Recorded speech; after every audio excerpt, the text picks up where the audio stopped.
In this example, we're looking to maximize the amount of money we make at our business. And so let's take a look at some basic information we were given in the problem and then see where we're going to go with this. I think we're going to switch over and use our graphing calculator to help us finish this question, but let's start it right here. So it looks like we're go-kart track owners. How fun.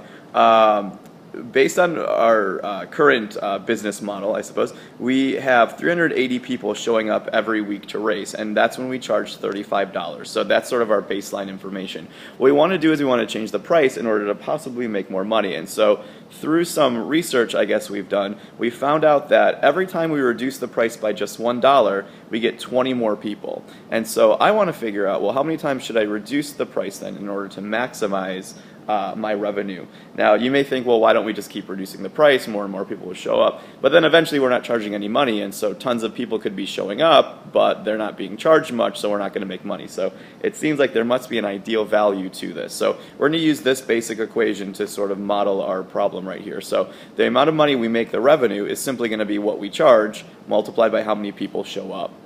So let's take a look at how these parentheses will look in our problem. So for our price parentheses, right now we're charging $35. But then what we want to do is we want to reduce the price. And we're going to try this time reducing it just by $1. So I'm going to say 35 minus 1, but I'm doing that X number of times. I might reduce it just once, I might reduce it 5 times, I don't know. So 35 minus 1x will be 1 parentheses.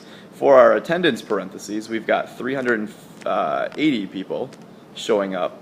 And then what I know from my research is that every time I reduce that price, I get 20 additional people. So plus 20, but then again, that's depending on how many times I reduce the price. So there's going to be my equation. I'll throw a y equals in there in front. There's going to be my equation that models this situation. Now, I'm going to go ahead and graph this one just the way it is. I'm not going to multiply this out. Although if we did eventually multiply this out, we would see that at some point I'm going to be doing x times x, and that's where your x squared is coming from. So we do have a parabola.